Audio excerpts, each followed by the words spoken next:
හැබැයි ඔබ එතනටපත් වුණාම අර කියපු කෙනාගේ දුවට රස්සාව වරන් දුන්නා නේද? දැන් එයා හැපි නේද? දැන් එයා කරගත්ත පවක් එහෙම තියනවද? නෑ. ඔබ තමයි කරගත්තේ. දැන් ඒව ගෙවන්නේ ඔබ තනියෙන්. මං ඒකයි ඔබට හිව්වේ පිටුදිනේ ඔබව මිස්යූස් කරනවා. ලෝක සත්‍යය ඔබට ගිනි ගෙඩි දීදී ඔබෙන් දේවල් ගන්නවා. ඔබ ඒවට අහු වෙනවා. අහු වෙලා ඔබ අනන්ත පව් කරගෙන මහා විනාශයක් කරගන්නවා. තමන්ගේ ජීවිතේ දන්නේම නැතුව පින්වතුනි ඉවර වෙලා ඔබ ආපහු සැරයක් පොළොව ඇතුළට යනවා. බලන්න මිනිස්සු කරගන්න දේවල්. අද අපි ඉගෙන ගන්න පින්වතුනි කොන්ද කෙලින් තියාගෙන ඉන්න. කාගේවත් අතකොළුවක් නොවි කොන්ද කෙලින් තියාගෙන ඉන්න ක්‍රමයේ ඉගෙන ගන්නේ. සෝතාපන්නයාගේ ස්වභාවය. කොන්ද කෙලින් කරගෙන ඉන්න විදිය. ඇත්ත යථාර්ථය අවබෝධ වුණා නම් පින්වතුනි කොන්ද කෙලින් තියාගෙන ඉන්න පුළුවන්. එතකොට කාටවත් ඇවිල්ලා ඔබව ගොනාට අඳන්න බෑ. ඇත්ත දැනගත්තාම. එක ගමක හිටියලු අන්ධෙක්.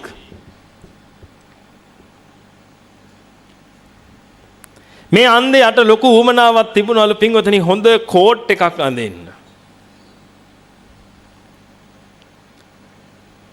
මේක හැම තැනම මේක කී යනකොට ගමේ ඉන්න කොල්ලෝ රංචුවට හිතනලු මූට හොඳ වැඩක් කරන්න ඕනේ. මේ කොල්ලෝ රංචුව මොකද කරන්නේ පින්වතුනි? ගෝණි කෑලි ටිකක් ගෙනල්ලා, පරණ ගෝණි පඩංගු ටිකක් ගෙනල්ලා, කෝට් එකක් වගේ තියලා මහලා, පොල් කටු කෑලි ටිකක් ඒකට බොත්තම් විදියට අල්ලලා මූට ගිහිල්ලා දෙනවලු මේ අන්ධයට. මෙන්න පිත්තල බොත්තම් අල්ලපු නියම ආරච්චි කෝට් එකක්. අනේ මූ මේක ඇඳ ගන්නවා. මුට හරි සතුටුයි. මූ අතගාලත් බලනවා. ඊට පස්සේ මූ කෙලින්ම යන්නේ මුගේ අන්ධ රැළ ගාවට. අන්ධ රැළ ගාවට ගිහිල්ලා ඒ අන්ධයෝ ඉස්සරහා කියනවා මේ බලපං පිත්තල බොත්තම් අල්ලපු ආරච්චිලා කෝට් එක මගේ. අතගාලා බලපං ඕන්නම්. අරුණුත් අත ගන්නවා. ඇත්ත නේන්නම් උඹ තමයි අපේ ලොක්කා. දැන් මේ අන්ධ රැළ යනවා පින්වතුනි ගමේ. අන්ධ රැළ ගමේ යන ගමන් අනිත් අන්ධයෝ කියනවා ගමේ ඉන්න අනිත් ඇස් තියෙන අයට බලපං අපේ ලොක්කා ආරච්චිලා ආරච්චි කෝට් එක පිත්තල බොත්තම් අල්ලලා. අනේ අරුන් හක ගගා hina වෙනවා ඇස් තියෙන අය. අන්ධ රැළට මූව හරි ලොකුයි. මං ඔක්කොම උපමා කියන්නේ. ඔය රැළේ කොතනද ඔබ ඉන්නේ කියලා ඔබ දාගන්න. මං ඔබට අපහාස කරනවා හැම නෙමෙයි උපමා මම මේ කියන්නේ. හොඳට තේරුම් ගන්න පින්වතුනි. ඉතින් මේ අන්ධයා ගමේ හැම තැනම නාන තොටුපොළට ගිහිල්ලා පෙන්නනවා බලහම් මගේ කෝට් එක කියලා. මේ ඇස් තියන අයට හැමෝගෙම හිනාවට ලක් වෙද්දී දවසක් පින්වතුනි මේකා ඔය කෝට් එක පෙන්නනකොට මේ කඩපිලේ ඉන්නවා වෙද මහත්තයෙක්. මේ වෙද මහත්තයාට පුදුමාකාර අනුකම්පාවක් හිතෙනවා මේ අන්ධයා ගැන. අනේ මේ මූ ගෝණි පඩංගුවක් කරේ එල්ලගෙන ආරච්චි කෝට් එක තියනවා කිය යනවනේ. මොන පාපයක්ද මූ පවුනේ කියලා හිතාගෙන ඒකට කතා කරලා කියනවා වරෙන් අපේ ගෙදර මං ඔබගේ ඇස් දෙකට බේත් දාන්නම්. පින්වතුනි මේ වෙද මහත්තයා මහා අනුකම්පාවෙන් මේ ඇස් දෙකට බේත් දානවා. ඇස් දෙකට බේත් දාලා ඇස් දෙක හොඳ වෙනකොටම පින්වතුනි මේ අන්ධයා මොකක් දිහාද බලන්නේ? තමන්ගේ කෝට් එක දිහා. බලපු ගමන් තේරෙනව නේද? හදෙයනේ මම මේ මොකද්ද කරගත්තේ කියලා. මට කියන්න ඒ කෝට් එක විසි කරන්න කොච්චර වෙලාවක් යයිද? ඒ මොහොතේම ගලවලා විසි කරනව නේද? ඊට පස්සේ හිතනව නේද අනේ මේ අසත් පුරුෂයෝ නම් මට කවදාකවත් ලැබෙන්න එපා කියලා. එදා නේද පින්වතුනි අසත් පුරුෂයව අඳුනගත්තේ. ඔය ඇස් දෙක ඇරෙනකන් අසත් පුරුෂයා කවුද කියලා පේන්නේ නේද? පින්වතුනි ඔය උදාහරණ කතාවේ අන්ධයෝ කවුද? මේ පෘථග්ජන පිරිස. වෙද මහත්තයා තමයි පින්වතුනි මේ ධහම අවබෝධ කරගත් ආර්ය උත්තම පිරිස. අන්ධ රැළත් එක්ක ඉන්නකොට හැමෝටම හරි ලොකුයි ඉතින්. මේක තමයි අපේ ලොක්කා පිත්තල බොත්තම් අල්ලපු කෝට් එකක් ඇඳන් ඉන්නේ. ඉතින් හරි ලොකුයි අනිත් අන්ධයන්ට. නමුත් ඇස් අරන් ඉන්න පිරිසට hina දැක්කහම. එහෙනම් ඇස් අරන් ඉන්න පිරිස කියලා කිව්වේ පින්වතුනි මේ ධහම අවබෝධ කරගෙන සෝතාපන්න ඵලයේවත් අඩුම තරමේ ලැබපු අය. ඒ අයට hina යනවා මේ මිනිස්සු කරන දේවල් දැක්කහම. අනේ අර වෙද මහත්තයා මේ ඇස් දෙක සනීප කරනවා කිව්වේ ධහම දේශනා කළා. සෝතාපන්න ඵලයේ පිහිටවනවා. ඒ පිහිටවපු ගමන් මෙච්චර කල් ගත කරපු ජීවිතය ගැන මහා අප්පිරියාවක් එනව නේද? ඒ ජීවිතේට තමන්ව මෙහෙවපු පිරිසව දැන් නේද අසත්පුරුෂය විදිහට පේන්නේ. ඔයිට කලිනුත් පෙවුනද? නැහැ. ඒිට කලින් පෙවුනේ මගේ ජීවිතේට ආපු සුර කුමාරයෝ, මුර දේවතාවෝ. ඔහොම තමයි හිතුනේ. සුර කුමාරයෝ කියලා හිතුනේ. නමුත් අසත්පුරුෂයෝ නේද ඉඳලා තියෙන්නේ.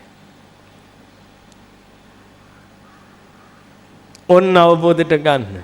පින්වතුනි ඔබ වටේ ඉන්න අසත්පුරුෂයෝ ඔබට දැක ගන්න පුළුවන් වෙන්නේ ඔබගේ ඔය ඇස් දෙක ඇරුණට පස්සේ. එතකන් ඔබ හිතාගෙන ඉන්නේ ඔබට මහා සාරයක් උදා කරන්න මේ ලෝකෙට ආපු පිරිසක් කියලා. මම මෙතන අසත්පුරුෂ කියලා කියන්නේ පව් කරන අයට නෙමෙයි. මම මෙතන අසත්පුරුෂ කියලා කියන්නේ පින්වතුනි අසාර වූ ලෝකය සාරයි කියලා යම් කිසි පුද්ගලයෙක් හිතන් ඉන්නවා නම් කටයුතු කරනවා නම් අන් අයව සමාදම් කරවනවා නම් ආන්නේ කෙනා අසත්පුරුෂයෙක්. සමහර විට ඔබගේ ගෙදර ඉන්න අම්මයි තාත්තයි ඔතනටයි ති වෙන්න පුළුවන්. ඒකයි මං කිව්වේ පව් කරන අයට නෙමෙයි මේ කියන්නේ.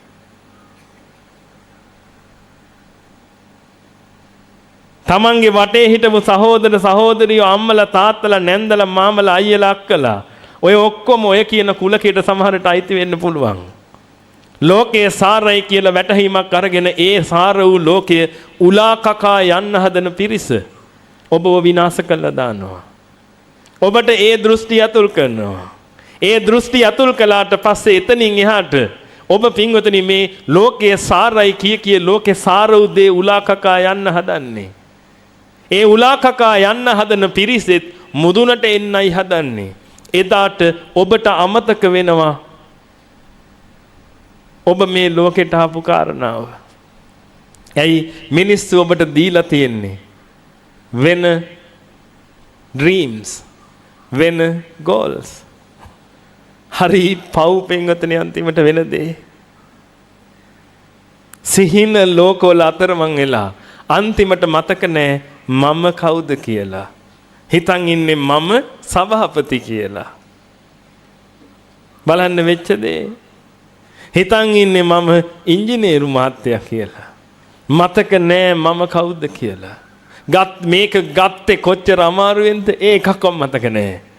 ඇයි? ලෝක සත්‍යය විසින් දුන්න ගිනි ගෙඩිය.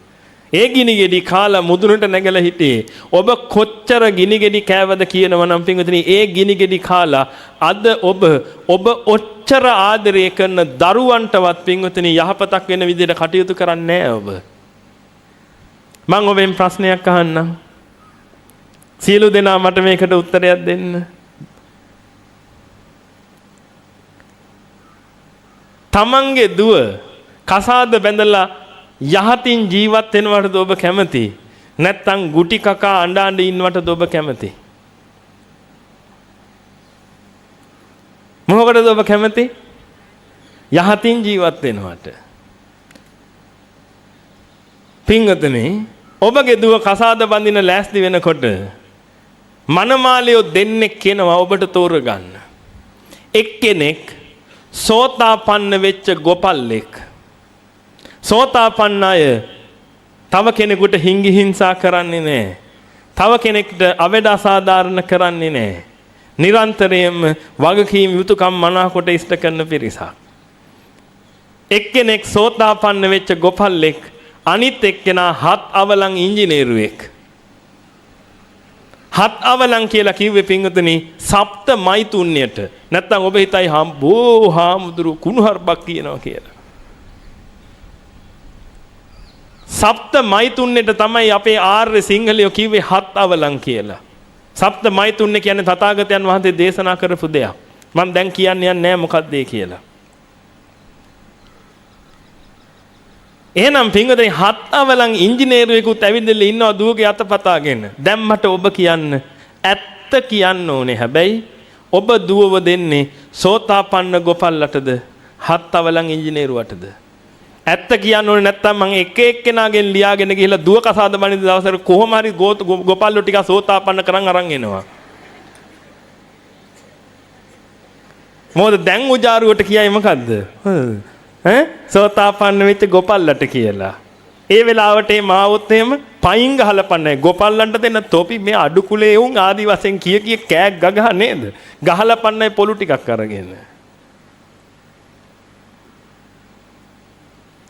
ඔබ තමන්ගේ දුවව දෙන්නේ හත් අවලං ඉංජිනේරුවට. ඔබ හොඳ ආකාරවම දන්නවා වූ හත් අවලං ඉංජිනේරුවෙක් කියලා. හැබැයි ඔහුගේ ඉංජිනේරු පට්ටමට ඔබ තමන්ගේ දුවගේ ජීවිතේ පාවලා දෙනවා. අන්න ඒ මට්ටමට යනකම් ඔබ ගොනාට ඇඳලා ඉවරයි. හොඳට කල්පනා කරලා බලන්න ඔබගේ ජීවිත ඇතුලේ. අනේ ඒ කෙල්ල අරකට එක ගිහිල්ලා සතියක් යනකොට ඒ කෙල්ල දැනගන්නවා මේකට තවත් ගෑනු දෙතුන් දෙනෙක් ඉන්නවා කියලා. එදා පටන් ඇඬු කඳුලෙන් තමන්ගේ දුව ගත කරන්නේ. හැබැයි ඔබ පාරම් බබා යනවා හැමතැනම අපේ බෑන වරාය තුනේම ලොක්කා. බලන්න පින්වතුනි ඔබ ඇඳගත් ඇඳගැනිල්ල. බලන්න අසත්පුරුෂය ඔබව ගෙනාපු තැන. අද ඔබට මතක නැහැනේ ඔබ කවුද කියලා. අද ඔබ දන්නේ නැහැනේ සතුට කියන්නේ මොකක්ද කියලා. ඔබට සතුටට වඩා ඕනේ පින්වතුනි අර කුණු මානෙනේ. අන්තිමට ඔබව බල්ලෙක් කරන ඒ කුණු මානෙනේ පින්වතුනි ඔබ ජීවත් වෙන්නේ. ඇයි ඔබගේ අහිංසක දරුවගේ ජීවිතය ওই විදිහට විනාශ කරන්නේ? මේ දහම අවබෝධ කරන්න පින්වතුනි දහම අවබෝධ කරන්න ඔබට කොන්ද කෙලින් වෙනවා. ඔබගේ කොන්ද කෙලින් පුරුෂේ මිනිස්සේ බවට ඔබපත් වෙනවා. කොන්ද කෙලින් තියාගත්තා නම් වටේ ඉන්නේ මොනා කළත් කමක් නැහැ. මම කරන්නේ හරි දේ. සෝතාපන්නයාගේ ස්වභාවය මුළු ලෝකෙම අනිත් පැත්ත ගැහුවත් මම තථාගතයන් වහන්සේගේ පැත්තේ. සෝතාපන්නයාගේ ස්වභාවය මුළු ලෝකෙම මොනවා කිව්වත් මම ශ්‍රී සද්ධර්මයේ පැත්තේ. මුළු ලෝකෙම මොනවා කිව්වත් මම ආර්ය මහා සංඝරත්නයගේ පැත්තේ. කොන්ද කෙලින් වෙනවා. දැන් එහෙම නෑ.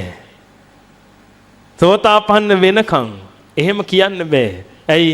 අනිත් අයගේ ගිනි ගෙඩි කකා. මොකද ඇත්ත දන්නේ නැති නිසා. ඇත්ත දැනගත්ත ගමන් ආයි කාගේවත් දෙයක් නෑ. Taman දන්නවා මොකද්ද මේ වෙන්නේ කියලා. එහෙනම් ඔන්න ඇත්ත ඉගෙන ගමු. පින්වතුනි ඔබයි මමයි දෙදෙනාම උත්සාහ කළේ මෙච්චර කල් සතුටින් ඉන්න නේද? ඔව්ද නැද්ද? ඔව්. අපි මේ හැම දෙයක්ම කරන්නේ සතුටින් ඉන්න නේද?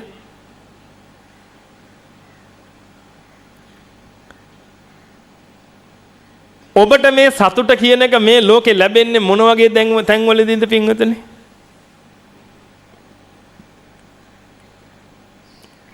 ඔබට සතුට කියන එක ලැබෙන්නේ මොන වගේ දෙයකින්ද? දැන් බලන්න ඔබගේ ජීවිතය ගැන මේ ආයි වටපිට බලන දෙයක් නෑ. ඔබගේ ජීවිතේ ඔබ සතුට ලැබුවේ මොන වගේ දේවල් වලින්ද? ඔබ කැමති දේ ඔබට ලැබෙද්දි නේද? ඔබ කැමති දේ ඔබට ලැබෙද්දි ඔබ ගොඩාක් සතුටු වුණා නේද? හොඳට කල්පනා කරලා බලන්න. වෙන එහෙම සතුටු වෙච්ච විදි තියනවද ඔබ? ඔබට අකමැති දේ ඔබට ලැබෙද්දි සතුටු වෙච්ච අය එහෙම ඉන්නවද කවුරු හරි?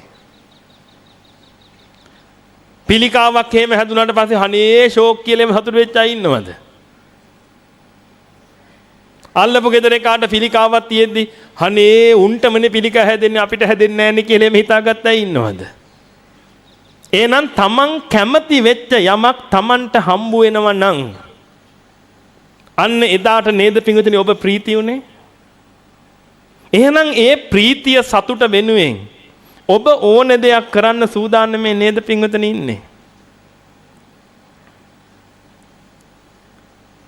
එහෙනම් ඔබ දෙයකට කැමති වුණාට පස්සේ ඒ කැමති වෙච්ච දේ ඔබට ලබා ගන්න ඔබ ඕන දෙයක් කරනව නේද? අපි හිතමුකෝ දැන් ඔබ හරි හොඳයි කියලා ඔබ නරක වැඩ කරන්නේ නැතුව හරි ඒක ලබා ගන්න හදනව නේද? එහෙනම් ඔබ මෙච්චර කල් පින්වතුනි මොනවා හරි දෙයක් කළා නම් මේ ලෝකෙට ඒ කලේ තමන්ව සතුටු කරගන්න නේද? ඔබ දානයක් දුන්නේ ඇයි?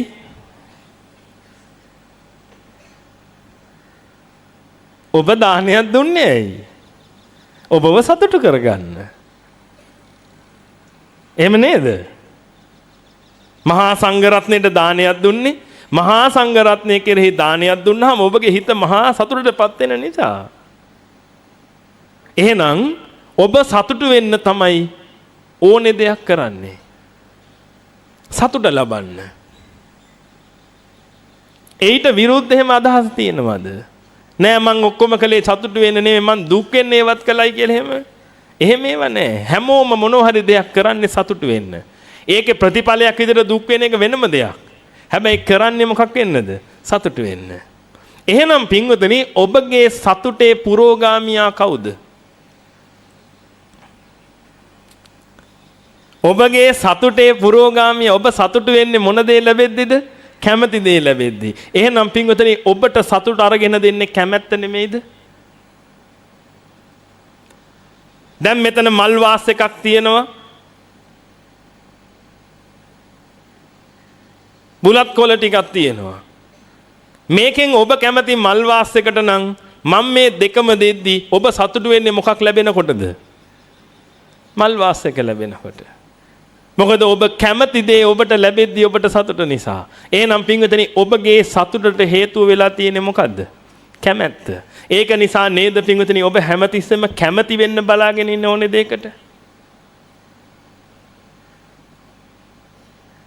මොකද කැමති දේ ලැබිච්ච ගමන් ඔබට හරි සතුටුයි. ඒක නිසා නෙමෙයිද ඔබ ඔෆිස් එකේ ඔබගේ උපන්දිනේ දවසට ඔබට තෑග්ගක් ගන්න යනකොට යාළුවෝ ටික ඔබගේ ගෙදර අයට කතා කරලා අහන්නේ පුතේ අම්මා කැමති මොනවටද? තාත්තා කැමති මොනවටද කියලා අහනව නේද? ඒ කැමති දේ අහගෙන ඒ කැමති දේ අරගෙන ඔබට දුන්නාම ඔබට හරි සතුටුයි. එහෙනම් පින්වතුනි ඔබගේ ජීවිත ඔබගේ දෘෂ්ටි තියෙන්නේ ඔබගේ සතුටට හේතුව මොකක් කියලාද? කැමැත්ත කියලා. ඔබගේ සතුටට හේතුව ඔබ හිතාගෙන ඉන්නේ කැමැත්ත. තවත් උදාහරණයක් මම කියන්නම්. ඔබට දරුවෙක් ලැබෙද්දිද සතුටු? අල්ලපු ගෙදර එක්කෙනාට දරුවෙක් ලැබෙද්දිද සතුටු? කාට දරුවා ලැබෙද්දිද සතුටු? තමන්ට. මොකද තමන්ගේ කැමැත්ත තමන්ට ලැබෙද්දි සතුටුයි. එහෙනම් මම මොනවටද කැමති ඒක ලැබෙනකොට සතුටුයි. එහෙනම් පින්වතුනි කැමැත්ත තුල සතුට ලැබෙනවා කියලා හිතාගෙන ඔබ කරන්නේ මොකද්ද? කැමැති දේවල් දවසින් දවස මක් කර ගන්නවද? ගොඩ ගහ ගන්නවා, ලබා ගන්නවා. බලන්න ඔබගේ මුළු ජීවිතේම ගත වුණේ ඕකට නෙමෙයිද කියලා. ඔබ පොඩි කාලේ තේරෙන දවසේ ඉඳලා පින්වතුනි අද මේ දක්වාම ඔබගේ ජීවිතේ ගත වුණේ දෙයකට කැමති වෙලා ඒ කැමති වෙච්ච දේවල් රැස් කරන්න නේද? දැන් ඔබ වාහන වලට කැමති නේද? ඒක නිසා පින්වතුනි ඔබ වාහන රැස් කරන්න උත්සාහ කරනවා නේද? එක වාහනයක් ගෙනාවා. දැන් හරි සතුටුයි. ඊට පස්සේ බලන් ඉන්නව මොකද්ද? තවත් වාහනයක් ගේනකම්.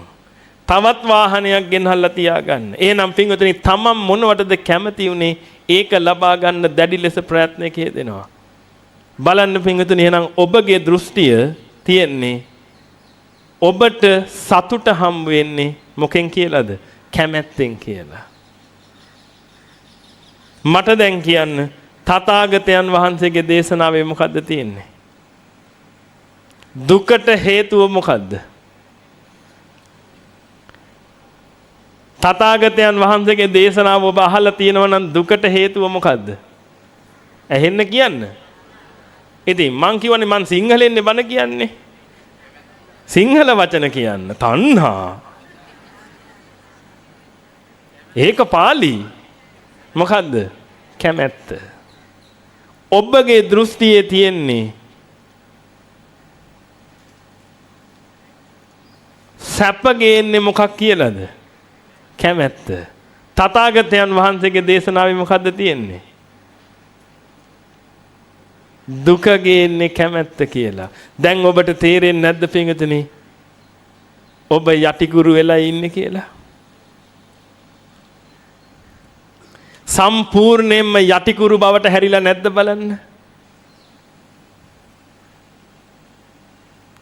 බලන්න ඔබගේ දෘෂ්ටිය මොන අපරාධයක්ද බලන්න උනේ. සම්බුදු රජාණන් වහන්සේ නමකගේ ශාසනයේනේ ඔබ ඉන්නේ. හැබැයි තාම උන්වහන්සේගේ ආගමනය ඔබගේ ජීවිතයට සිද්ධ වෙලා නැහැ නේද? ඉතින් ආගමනය සිද්ධ වුණා නම් පින්වතුනි ඔබ මේ වෙනකොට උඩිකුරු වෙලා ඉන්නේ ෆෑ. ඔබ තාම යටිකුරු ඉන්නේ. මතකද ආලෝක යක්ෂයා කිව්වේ ස්වාමීනි යටිකුරු කරපු දෙයක් උඩුකුරු කළා වගේ. ඒ මොකද්ද ඒ උනේ? යටිකුරු වුණා කිව්වේ මොකද්ද?